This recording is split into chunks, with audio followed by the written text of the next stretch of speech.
Hello students, नमस्ते। Physics में आप सभी का स्वागत है, जहां पर हम फिजिक्स को हिंदी और इंग्लिश दोनों ही भाषाओं में बड़े ही रोचक, मनोरंजक, सरल और प्रभावशाली तरीके से समझेंगे।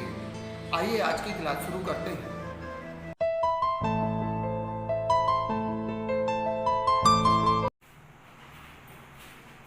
Hello dear students, this is Anil Pandey, senior teacher physics. I have been teaching since 1998 in Sagar Madhya Pradesh offline. बीच में गवर्नमेंट जॉब ज्वाइन किया, गवर्नमेंट टीचर बना, मन नहीं लगा वहाँ पे। 4 महीने में नौकरी को त्याग पत्र दे दिया। After resigning I am enjoying my teaching with full of passion. Okay, my dear students. अभी तक मैं ऑफलाइन पढ़ा रहा था, लेकिन इस लॉकडाउन के दौरान, लॉकडाउन भी वैसे खत्म होने को है, आज 29 जून है, मुझे भी अंदर से लगा कि ऑनलाइन पढ़ाया जाए, जिसके कई फायदे समझ में आ रहे हैं। बहुत सारे स्टूडेंट्स जो कोचिंग तक नहीं आ पाते हैं, पूरे जिले में, संभाग में दूर दूर तक बच्चे हैं, कई रिलेटिव्स हैं जो मान लीजिए मध्य प्रदेश के भी बाहर हैं, जानते हैं मुझे, पढ़ना चाहते हैं अगर, ठीक, तो मैं कोशिश कर रहा हूँ अपनी तरफ से 10th, 11th, 12th, अच्छा और 9th भी, चारों क्लासेस की फिजिक्स के 100% सिलेबस, एंटायर सिलेबस को कवर करते हुए मैं कोशिश कर रहा हूँ ऑनलाइन वीडियोस पूरे बना के और आपको टोटल फ्री प्रोवाइड कराए जाएंगे। ये वीडियोस टोटल फ्री। हाँ, एक बात दिमाग में रखिएगा, ये बात समझ लेना कि ये टोटल फ्री है तो इसमें दम नहीं होगा। अगर आप एक बार पढ़ोगे तो आपको ये जरूर समझ में आएगा कि दम तो इसमें इतना है कि शायद ये किसी से कम नहीं है। ओके, यहाँ पे अच्छा नहीं लगेगा कि मैं आपको ये नाम गिना कि कितने स्टूडेंट्स मेरे बड़े बड़े डॉक्टर्स हैं, कितने स्टूडेंट्स बड़े बड़े इंजीनियर्स हैं, ये अच्छा नहीं लगेगा यहाँ पे खड़े होके। ये पूरा मेरे बारे में मेरा पेन ही बताएगा। इतना मत याद रखिए कि अनिल पांडे नाम के कोई सर हैं जो कि लंबे समय से पढ़ा रहे हैं, उन्होंने ऑनलाइन पढ़ाना शुरू किया है। Okay dear students, come on the board. हाँ, 10th क्लास के लिए स्पेशली फॉर सीबीएसई स्टूडेंट्स, ठीक। 10th क्लास का जो फिजिक्स है, ये 2 ब्रांचेस में पढ़ना है हमें, इलेक्ट्रिसिटी और लाइट के बारे में। इलेक्ट्रिसिटी और लाइट के बारे में हम पहले ले रहे हैं इलेक्ट्रिसिटी। इलेक्ट्रिसिटी क्या चीज है? वास्तव में electricity is the branch of physics which deals with the study of phenomena related two charges. Charges से रिलेटेड जितने भी फिनोमेना हैं वो सारे इलेक्ट्रिसिटी के अंदर स्टडी किए जाते हैं। मोटे मोटे सामने आप समझिएगा कि electricity is the study of charges. What? Electricity is study of charges. Okay my dear students, and this electricity is sub categorized, it is categorized into 2 branches. One is called electrostatics. ये 10th class में आपको नाम नहीं दिया गया है NCERT में कहीं पे कि इलेक्ट्रोस्टैटिक्स है, लेकिन इसके बारे में आपको 5% पढ़ना है। ये 100% सिलेबस है तो 5% आपको इलेक्ट्रोस्टैटिक्स पढ़नी है इसमें, और 95% करीब करंट इलेक्ट्रिसिटी पढ़नी है या इलेक्ट्रोडायनेमिक्स पढ़नी है। करंट इलेक्ट्रिसिटी 10th क्लास के बच्चों को जब भी हम बोलते हैं इलेक्ट्रिसिटी, तो उसका सीधा मतलब ये है, ज्यादातर मतलब ये है। ओके, तो इलेक्ट्रिसिटी मतलब स्टडी ऑफ चार्जेस, और इसमें इलेक्ट्रोस्टैटिक्स मतलब charges at rest, charge rest पे रहेगा और चार्ज मोशन में रहेगा। ओके, समझ में आ गया बच्चों? करंट इलेक्ट्रिसिटी में चार्ज मूव करेगा, इंसान की तरह चार्ज आज अपना भी पैदा होगा और अगले वीडियो में चलना सीखेगा। ओके, हाँ, देखो भाई, समझ में आ गया? इलेक्ट्रिसिटी की 2 ब्रांचेस हैं, चार्ज अगर रेस्ट में रहेगा तो उसको इलेक्ट्रोस्टैटिक्स बोलेंगे, चार्ज मूव करेगा तो करंट इलेक्ट्रिसिटी बोलेंगे। क्लियर? हाँ, अब हम बोर्ड को दो पार्ट्स में बांट लेते हैं, थोड़ा इधर लिखेंगे आप लोग। हाँ, एक बात और आपसे मैं रिक्वेस्ट करूंगा कि आप कॉपी पेन रख के बैठिएगा साथ में, एक कोई नोटपैड रखिए और पेन रखिए अपने साथ में, ठीक? जहां आपको लगता है इंपोर्टेंट वो चीज लिखते जाइए। कोई चीज समझ में नहीं आती है, वीडियो में दोबारा चला के देख लीजिए, समझ में आ जाएगी। उसके बाद में भी समझ में नहीं आती है, मैं फोन नंबर लिखूंगा लास्ट में, आप फोन लगाइए, व्हाट्सएप पे मेरे लिए प्रॉब्लम भेजिए, मैं सॉल्व करके आपको उस समय भी हेल्प करूंगा। Okay students? हाँ, तो यहाँ पे वर्ड आ रहा है चार्ज। चार्ज क्या चीज है? चार्ज वैसे थोड़ा सा आपके लिए बता दें कि मैटर की इनहेरेंट प्रॉपर्टी है, it is the inherent property of matter, जिसके आने से body electrical effect, magnetic effect, chemical effect show करने लगती है। चार्ज आता कैसे? अपीयरेंस ऑफ चार्ज, क्या बोले बेटा? Appearance of charge on matter. Matter में चार्ज आता कैसे है? ठीक, तो इसके लिए आप समझिएगा, by transferring electrons, by transferring electrons from one body to another body. थोड़ा सा इधर देखिए, इस तरह एक कोई बॉडी ए है, दूसरी बॉडी बी। नेचुरली हर बॉडी के अंदर जो एटम्स होते हैं, चाहे हमारा एटम हो, चाहे मेटल का एटम हो, चाहे प्लास्टिक का एटम हो, चाहे गैस का हो, सॉलिड का हो, लिक्विड का हो, इंसुलेटर का हो, सेमीकंडक्टर का हो, सबके एटम के अंदर तीन चीजें रहेंगी, प्रोटॉन रहेंगे, न्यूट्रॉन रहेंगे और इलेक्ट्रॉन रहेंगे। प्रोटॉन, न्यूट्रॉन, इलेक्ट्रॉन रहेंगे। और नेचुरली नंबर ऑफ प्रोटॉन्स और नंबर ऑफ इलेक्ट्रॉन्स सबके इक्वल होते हैं। ठीक, आप समझिएगा ध्यान से। इसके अंदर जो प्रोटॉन है, इलेक्ट्रॉन है और न्यूट्रॉन है, ध्यान से समझिएगा। प्रोटॉन होता है पॉजिटिवली चार्ज, कैसा? इस पे होता है पॉजिटिव चार्ज और ये होता है प्लस ई। इलेक्ट्रॉन पे होता है नेगेटिव चार्ज, बच्चों ये होता है माइनस ई। न्यूट्रॉन होता है अनचार्ज, या इसको बोले neutral. Neutron is neutral. Okay students, तो जितना प्रोटॉन होगा उतना इलेक्ट्रॉन होगा, तो टोटल चार्ज कितना होता है बॉडी पे? चार्ज को Q से रिप्रेजेंट करेंगे, सिंबल को याद रखिएगा। टोटल Q लिखा मैंने, यानी मैं कह रहा हूं कि टोटल चार्ज कितना? Q। Q equals to 0, total charge is 0। Naturally ऐसा होता है। अब हमने क्या कहा? By transferring electron. आप कह सकते हो कि सर हम प्रोटॉन ट्रांसफर कर दें, प्रोटॉन ट्रांसफर कर दें या इलेक्ट्रॉन ट्रांसफर कर दें। सॉरी बाबा, प्रोटॉन ट्रांसफर नहीं होगा, इलेक्ट्रॉन ही ट्रांसफर होगा। प्रोटॉन क्यों नहीं होगा ट्रांसफर? क्यों नहीं होगा? सुनिए क्यों नहीं होगा। न्यूक्लियस होता है, एटम के अंदर न्यूक्लियस होता है, सॉलिड पार्ट होता है, ठीक है। प्रोटॉन और न्यूट्रॉन उसके अंदर रहते हैं, न्यूक्लियस के अंदर, इलेक्ट्रॉन इसके बाहर चक्कर लगाते हैं, ठीक। और दुनिया में सबसे ताकतवर फोर्स होता है न्यूक्लियर फोर्स, और ये न्यूट्रॉन, प्रोटॉन न्यूक्लियस के अंदर न्यूक्लियस फोर्स से बंधे रहते हैं, उनको इजीली हम नहीं निकाल सकते। नासा में या इसरो में या कोई बड़ी यूनिवर्सिटी के लैब में, साइंटिफिक लैब में प्रोटॉन को अलग कर सकते हैं, ऐसे नेचुरली, ऐसे नॉर्मली हम अलग नहीं कर सकते प्रोटॉन्स के लिए, ठीक है बच्चों। हाँ, तो आप सुनिएगा जरा, ये थोड़ा सा लिखेंगे आप लोग, है ना। प्रोटॉन पे प्लस ई चार्ज है, इलेक्ट्रॉन पे माइनस ई है, न्यूट्रॉन अनचार्ज है। लाइट चली गई भाई, तो इन्वर्टर का एक तरफ का चल रहा है, एक तरफ का घुस गया है, ठीक। तो थोड़ा सा एडजस्ट कीजिए प्लीज। हाँ, तो जितना प्रोटॉन उतना न्यूट्रॉन, तो टोटल चार्ज बॉडी पे 0 होता है, ठीक। आप क्या करेंगे? हम इलेक्ट्रॉन ट्रांसफर करवा देंगे बॉडी ए से बॉडी बी में। मान लो इस पे 10 इलेक्ट्रॉन थे और 10 प्रोटॉन थे, तो टोटल चार्ज इसका कितना था? 0।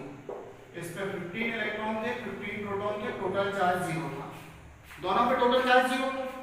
अब क्या किया हमने, यहाँ से 4 इलेक्ट्रॉन्स मूव कराए, 4 इलेक्ट्रॉन इस बॉडी से, इस पे हमने बाय डबिंग या by providing energy from any of the base, यहाँ से इलेक्ट्रॉन यहाँ चले गए, ठीक। तो इसका क्या हुआ, प्रोटॉन तो 10 बचे गए, लेकिन इलेक्ट्रॉन बचे कितने, 6, तो चार्ज आ गया +4 ही। और यहाँ पे क्या हुआ, प्रोटॉन तो कितने थे 15, 4 इलेक्ट्रॉन यहाँ से आए, तो इलेक्ट्रॉन हो गया 19, ये हो गया -4 ही। तो इस बॉडी पे चार्ज आ गया +4 ही, इस पे आ गया, यहाँ चार्ज +4 ही आ गया और यहाँ चार्ज आ गया -4 ही। ओके बच्चों, मतलब बॉडी ये पॉजिटिवली चार्ज हो गई और बॉडी भी नेगेटिवली चार्ज हो गई, यानी we can charge a body by transferring electrons, ठीक। अगर हम चाहते हैं बॉडी पे पॉजिटिव चार्ज है तो इलेक्ट्रॉन निकालने पड़ेंगे, तो जो इलेक्ट्रॉन लूजर रहेगी बॉडी, इलेक्ट्रॉन लूजर जो रहेगी बॉडी, जो बॉडी इलेक्ट्रॉन लूज करेगी या इलेक्ट्रॉन जिससे निकाले जाएंगे, जो बॉडी इलेक्ट्रॉन लॉस्ट करती है, इसको क्या होगा, पॉजिटिव चार्ज आएगा।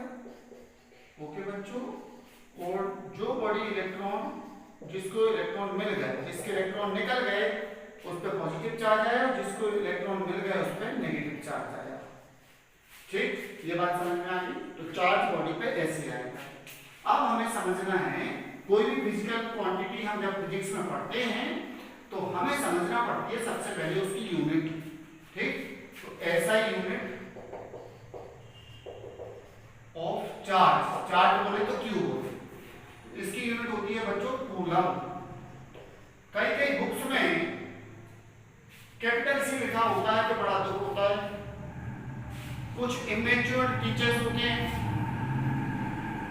कुछ नए नए लड़के आके पढ़ाने लगते हैं, तिलक तिलक अंग्रेजी बोलेंगे, लेकिन इधर कूलम जब पढ़ाएंगे तो सी लिख देंगे, ये गलत है बेटा।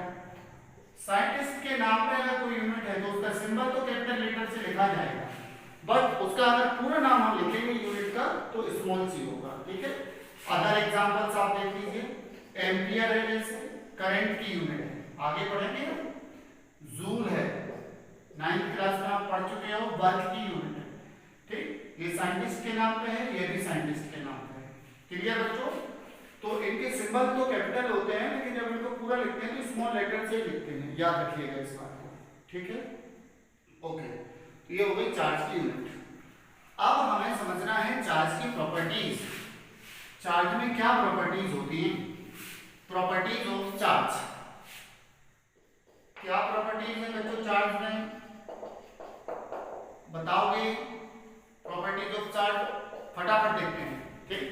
लाइट चली गई है, पंखा बंद हो गया है, गर्मी लग रही है, ठीक है, बट वीडियो बनाना है, बच्चों तक फिजिक्स पहुंचाना है, मैंने ये ठाना है, ओके, हाँ, ठीक है।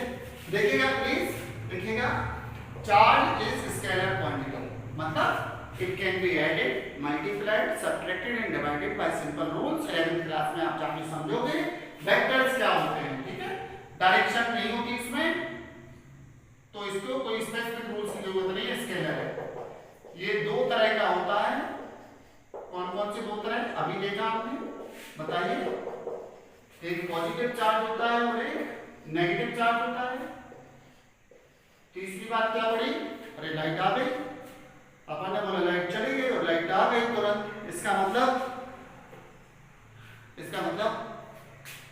where there is a will there is a way, okay, हाँ, देखिएगा प्लीज, हाँ, दो तरह का होता है, और इसमें जो अनलाइक चार्जेस हैं और जो लाइक चार्जेस हैं, ये आप लोग जानते होंगे। अनलाइक चार्जेस के बीच में अट्रैक्शन होता है, they attract each other, unlike charges attract करते हैं और लाइक चार्जेस रिपेल करते हैं एक दूसरे को, ठीक है। दे रिपेल ईच अदर और they attract each other, unlike charges attract each other and like charges repel each other. जैसे आपने देखा होगा sodium chloride, sodium chloride NaCl है कि नहीं? बताइए क्या है? NaCl है। सोडियम पॉजिटिवली चार्ज होता है, क्लोरीन नेगेटिवली चार्ज होता है। जैसे ही सोडियम को क्लोरीन दिखती है और क्लोरीन को सोडियम दिखता है, दोनों एक दूसरे के करीब आते हैं, पास में आके चिपक जाते हैं और क्या बना लेते हैं? NaCl बना लेते हैं। इनके बीच में कौन सा फोर्स लगा है? इलेक्ट्रिकल फोर्स लगा है ना? अनलाइक चार्जेस थे, एक दूसरे को इनने अट्रैक्ट किया हुआ है। ठीक है, ये समझ में आ गया। लाइक चार्जेस के बीच में रिपल्सन होगा, अनलाइक के बीच में अट्रैक्शन होगा। अगली बात क्या है? अगली बात जो मैं बता रहा हूं, वैसे क्लास 12 की है, लेकिन अगर 10th में भी आप जान लोगे तो बीमार नहीं पड़ोगे, है ना? अगर ये बात 10th में भी जान ली तो बीमार तो पड़ोगे नहीं, है ना? तो ये मोशन इंडिपेंडेंट होता है बेटा। क्या बोले? Motion independent. मतलब मोशन इंडिपेंडेंट का क्या मतलब है कि जो चार्ज रेस्ट में होता है वही चार्ज मोशन में होता है। बच्चों समझ में आए? जैसे इस पेन पे 1 कूलम चार्ज है और इस पेन को मैं तेज चलाऊं तो भी 1 कूलम ही रहेगा, बढ़ेगा नहीं। 11th में जाके आप पढ़ोगे कि जैसे मेरा वजन 83 kg है और मुझे स्पीड में चलाया जाए तो ये बढ़ के 85 हो जाएगा और स्पीड तो 90 और बहुत स्पीड तो जितना चाहे हो जाएगा। मतलब मोशन के साथ मास चेंज होता है, बॉडी का मास बढ़ता है, जबकि चार्ज नहीं बढ़ता। चार्ज में ऐसा नहीं होता। अगली बात है, चार्ज हमेशा कंजर्व्ड होता है। कंजर्व्ड मतलब क्या होता है? It can neither be created nor be destroyed, जैसा हमने बताया था। It can be transferred from one body to another body। Charge केवल ट्रांसफर हो सकता है, चार्ज को पैदा नहीं कर सकते, खत्म नहीं कर सकते। अगली बात क्वांटाइज। ये क्वांटाइज होता है। क्वांटाइज जमीन, क्वांटाइज को आप अगर ये वर्ड लिख लोगे ना आज हमारा पैकेटाइज, तो कभी भूलोगे नहीं। पैकेटाइज समझिए क्या होगा। जैसे हमने कहा कि मेरे हाथ में 2 पेन है, मैं 2 पेन से पढ़ा रहा हूँ, ब्लू से और ब्लैक से। मैं ये नहीं कह सकता कि मैं 2.2 पेन से पढ़ा रहा हूँ, 2.3 पेन से पढ़ा रहा हूँ। मान लीजिए मेरी क्लास में 50 बच्चे पढ़ रहे हैं, ये नहीं हो सकता कि 50.5 50.3 स्टूडेंट्स पढ़ रहे हैं। कोई ये कह सकता है कि हमारी 2.5 मौसी है और 3.5 चाचा हैं? कह सकते हो? 4.25 फ्रेंड है? नहीं कह सकते। ये सारी चीजें क्वांटाइज्ड हैं, या तो 1 होगी या 2 या 3 या 4, बीच की नहीं होगी। ऐसे जो चार्ज है किसी बॉडी पे वो कैसा होता है? N/E होता है। E क्या है? Minimum possible charge. क्या है बेटा? ये मिनिमम पॉसिबल चार्ज। इसकी वैल्यू होती है 1.6 × 10⁻⁻19 कूलम। इसको हमेशा के लिए याद कर लेना। और इधर लगा रहा हूं plus minus sign. Plus minus बस ये बता रहा है कि अगर हम इलेक्ट्रॉन निकालेंगे तो प्लस चार्ज आएगा और इलेक्ट्रॉन ऐड करेंगे किसी बॉडी पे तो नेगेटिव चार्ज आएगा। और n होता है परफेक्ट नंबर। क्लियर? और चार्ज क्वांटाइज क्यों होता है? क्योंकि चार्ज आता है बॉडी पे इलेक्ट्रॉन के ट्रांसफर के कारण, और इलेक्ट्रॉन का ट्रांसफर हमेशा परफेक्ट नंबर में होता है। ऐसा नहीं होगा कि एक अनिल सर यहाँ पढ़ा रहे हैं और आधे अनिल सर नीचे रह गए और 0.2 अनिल सर दूसरी क्लास देख रहे हैं। Not possible. ऐसे ही अगर इस पेन से इस पेन में इलेक्ट्रॉन्स को जाना है तो या तो 1 इलेक्ट्रॉन जाएगा, 2 जाएगा, 3 जाएगा, 4 जाएगा। 2.5 इलेक्ट्रॉन मूव नहीं कर सकता, 3.2 इलेक्ट्रॉन मूव नहीं कर सकता। कर सकता है? नो, सॉरी बाबा। तो this is the reason why charge is quantized, because it occurs on the body due to transfer of electrons, and transfer of electrons can never be fractional. It is always a perfect number। और electron का charge हमें मालूम है कि E होता है, तो जब भी जाएगा तो अपने साथ इतना चार्ज ले जाएगा, या तो 1E 2E 3E 4E। समझ गए होंगे बच्चों? ठीक। अब एक बार फिर से 1 मिनट के अंदर बताएं। 1 मिनट के अंदर 15 सेकंड के अंदर, ये भी चाहूँ 10 सेकंड के अंदर। हाँ, चार्ज की क्या प्रॉपर्टीज? स्केलर क्वांटिटी है, 2 तरह का होता है, पॉजिटिव नेगेटिव। अनलाइक अट्रैक्ट करते हैं, लाइक रिपेल करते हैं। कंजर्व्ड होता है, मोशन इंडिपेंडेंट होता है और क्वांटाइज्ड होता है। 10 सेकंड भी नहीं लगे, घड़ी मिला लेना, वीडियो में देखते हैं। ठीक है, आपको भी याद हो जाएगा। हाँ देखो जरा, अब इसमें हम एक बहुत सिंपल क्वेश्चन जो सीबीएसई में आपके 10th में एनसीईआरटी में है, फाइंड नंबर ऑफ इलेक्ट्रॉन्स, क्या बोले, number of electrons in 1 coulomb charge. 1 coulomb charge में इलेक्ट्रॉन्स का नंबर बताइए कितने होंगे। सॉल्यूशन देखिए स्पीड में, हमें ये मालूम करना है। चार्ज 1 कूलम दिया है, फार्मूला हमारे पास Q = AB है। आप बोलोगे सर प्लस माइनस नहीं लगाया, हाँ तो नहीं लगाया, नहीं लगाया, क्यों नहीं लगाया? 1 कूलम पॉजिटिव चार्ज है तो इधर प्लस आ जाएगा, नेगेटिव है तो माइनस आ जाएगा। प्लस माइनस केवल ये बताता है इलेक्ट्रॉन निकाले गए कि इलेक्ट्रॉन डाले गए। किसी बॉडी को नेगेटिव चार्ज देना है मतलब इलेक्ट्रॉन लेना है, पॉजिटिव चार्ज देना है, सॉरी उल्टा बोल दिया मैंने, सॉरी बाबा, नेगेटिव चार्ज देना है यानी इलेक्ट्रॉन देना है बॉडी को, और पॉजिटिव चार्ज देना है मतलब इलेक्ट्रॉन लेना है, ठीक है। तो यहाँ पे n इक्वल्स टू क्या हो गया, Q/E, Q is 1 कूलम और E is 1.6 into 10 to the power minus 19 coulomb. ये हो गया, अरे हो गया ना, थोड़े हाँ करते रहो आप लोग, है ना, अच्छे से देखना, मन लगा के पूरा समझ में आएगा। हाँ, कूलम से कूलम कैंसिल, 1/1.6 और 10 to the power minus 19 नीचे तो ऊपर गया, इसको फुटकर कर दिया हमने, 10 to the power 18 into 10 लिख दिया। इसको आप कैंसिल कीजिए, घर में कर लीजिए, मैं हजार बार कर चुका हूँ, याद है मुझे, 6.25 आता है, ठीक। 6.25 into 10 to the power 18, मतलब अगर 1 कूलम चार्ज देना है किसी बॉडी को तो इतने इलेक्ट्रॉन या तो लेने पड़ेंगे या देने पड़ेंगे। अगर प्लस 1 कूलम आवेश चार्ज देना है किसी बॉडी के लिए तो इतने इलेक्ट्रॉन हमें निकालने पड़ेंगे, और माइनस 1 कूलम देना है तो इतने इलेक्ट्रॉन ऐड करने पड़ेंगे बॉडी पे। ओके स्टूडेंट्स, ठीक। हाँ, एक छोटा सा क्वेश्चन होगा, आप सुनिए। पॉजिटिव और नेगेटिव चार्ज में एक डिफरेंस हमें बहुत इंपॉर्टेंट याद आ रहा है, इसको आप ध्यान से नोट कर लीजिएगा, सीबीएसई में 1 नंबर का आ जाएगा। हाँ, पॉजिटिव चार्ज कैसे देंगे हम, बॉडी के इलेक्ट्रॉन निकालेंगे, मतलब ये आएगा due to deficiency of electrons, मतलब जब इलेक्ट्रॉन कम हो जाएंगे बॉडी पे तो उसमें पॉजिटिव चार्ज आ जाएगा, और due to excess of electron बढ़ जाएंगे तो उसमें नेगेटिव चार्ज आ जाएगा। दूसरी बात प्यारे बच्चों, ये कि जब आप इलेक्ट्रॉन निकाल दोगे तो बॉडी का मास क्या हो जाएगा, बॉडी का मास डिक्रीज करेगा, मास डिक्रीजेस। मास डिक्रीज क्यों करेगा, जब इलेक्ट्रॉन निकल जाएंगे, आप अपने बाल कटाएंगे सैलून में जाके, बाल कटा दोगे आपका थोड़ा मास कम हो जाएगा कि नहीं, एक गिलास पानी पी लो, मास बढ़ जाए कि नहीं बढ़ जाए, घड़ी उतार देता हूं मैं, मेरा मास कम हो जाएगा। ऐसे ही अगर आप पॉजिटिव चार्ज दे रहे हो मतलब कुछ इलेक्ट्रॉन निकल गए बॉडी में से बाहर चले गए तो मास कम हो जाएगा, और नेगेटिव चार्ज देंगे तो बॉडी का मास क्या होगा प्यारे बच्चों, मास बढ़ जाएगा, द मास इंक्रीजेस। ओके प्यारे बच्चों, तो ये 2 पॉइंट्स याद रखेंगे कि पॉजिटिव चार्ज आता है due to deficiency of electrons और नेगेटिव चार्ज आता है due to excess of electrons, ठीक। एक और छोटा सा क्वेश्चन चलते चलते, क्या is it possible to provide 4 into 10 to the power minus 19 coulomb charge on a body? Is it possible to provide इतना चार्ज on a body?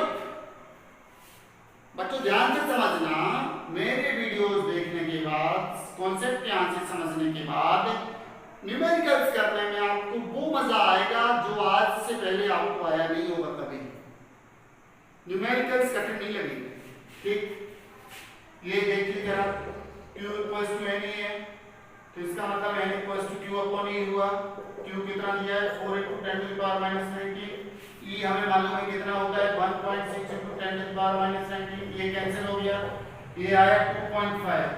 तो क्या हम 2.5 इलेक्ट्रॉन्स एक बॉडी से दूसरे चले जा सकते हैं? Is it possible to transfer 2.5 electrons from one body to another? No. ठीक, it is not possible. It is not possible. समझ में आया ना? अरे आया ना? आया ना? ओके, ठीक। तो एक बात और याद रखेंगे चलते चलते, चलो अब मैं इसके बाद नहीं बताऊंगा, बस ये लास्ट है आज की वीडियो का, है ना, ये लास्ट है। एक बात और याद रखेंगे कि यहाँ पे आप देखिएगा पार्टिकल और यहाँ पे देखिएगा उसका चार्ज। ठीक, तो इलेक्ट्रॉन की अगर बात करोगे तो इस पर चार्ज रहेगा -e। प्रोटॉन की बात करोगे तो चार्ज रहेगा +e, और न्यूट्रॉन की बात करोगे तो चार्ज रहेगा 0। पक्का ना? अच्छा, एक बात और, आप लोग कहोगे कि सर आप लोग बुद्धू बना रहे हो, ज्यादा पढ़ा रहे हो। ज्यादा पढ़ा के मैं कोई गुनाह नहीं कर रहा हूं बेटा। जब बड़े होकर कलेक्टर बन जाओगे तो याद रखोगे कि सर ने थोड़ा कैसा, एक माँ की तरह थोड़ा थोड़ा थोड़ा और थोड़ा और थोड़ा और। डायलॉग सुना ना, ये दिल मांगे। हाँ देख लेना, मास, इलेक्ट्रॉन का मास होता है 9.1 × 10⁻³ किलोग्राम। प्रोटॉन का 1.6 10⁻27 किलोग्राम अप्रॉक्स होता है ना। ये न्यूट्रॉन का भी नहीं होता है 1.67। ये मतलब इलेक्ट्रॉन का मास है, प्रोटॉन का मास है, न्यूट्रॉन का मास है। न्यूट्रॉन में चार्ज नहीं है, प्रोटॉन पे चार्ज है, लेकिन इलेक्ट्रिसिटी में इनका कोई रोल नहीं है। ये नहीं चलती, केवल कौन चलता है? इलेक्ट्रॉन चलते हैं। ओके बच्चों, thank you for watching the video. अगर आपको वीडियो सच में अच्छा लगा है तो सब्सक्राइब कर लेना, शेयर कर देना और फ्रेंड्स को बता देना कि अनिल पांडे नाम के कोई सर आए हैं, बहुत अच्छी फिजिक्स पढ़ा रहे हैं। ओके स्टूडेंट्स, अगर नहीं समझ में आया वीडियो को दोबारा देख लेना, फिर भी समझ में नहीं आए तो दोबारा वीडियो कभी मत देखना, ब्लॉक कर देना, सब्सक्राइब भी नहीं करना, 10 लोगों से बुराई कर देना। और अगर समझ में आया है तो अगले वीडियो में इलेक्ट्रिक पोटेंशियल और पोटेंशियल डिफरेंस का कॉन्सेप्ट एक नए अंदाज में मैं आपको बताऊंगा, और उसको देखना मत भूलेगा। Okay student, have a nice time, thank you.